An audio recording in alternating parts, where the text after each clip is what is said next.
દેશવ્યાપી રાષ્ટ્રીય પોલિયો રસીકરણ અભિયાન અંતર્ગત અંકલેશ્વરમાં આજે પોલિયો રસીકરણ કાર્યક્રમનો પ્રારંભ કરવામાં આવ્યો।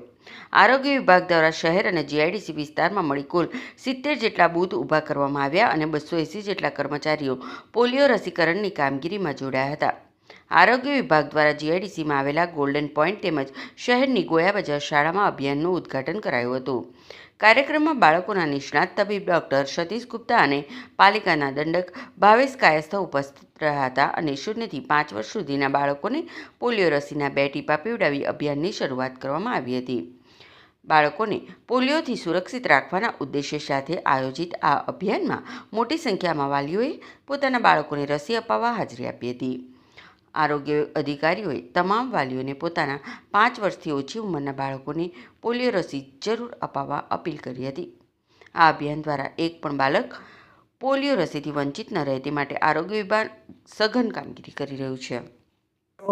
આજે પલ્સ પોલિયો ડે છે, પોલિયો રવિવાર કે આપણે, અને એ પહેલાં છે અમે રોજના અમે 15-20 કેસ પેશન્ટ પોલિયોને જોતા હતા।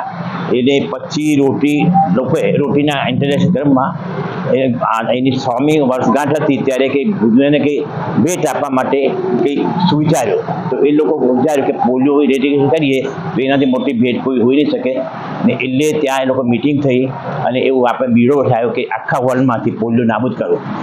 એના માટે એ લોકો WHO મળ્યા અને બધાને નક્કી કર્યું। તો એને WHO કે એક રોટીનો પ્રોગ્રામ હતો, એટલે એકલું રોટી પહેલાં મેન પાવર નહીં હતો કે બધે પહોંચી વળે એક સાથે, અને પોલિયો ઇરેડિકેશન મતલબ એક જ દિવસે એકી સાથે બધા બાળકોને પોલિયો આપવો એ અગત્યનું છે।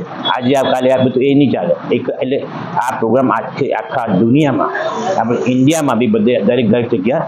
હું doctor Vaishali Rupapara, incharge medical officer urban health centre Ankleshwar GIDC.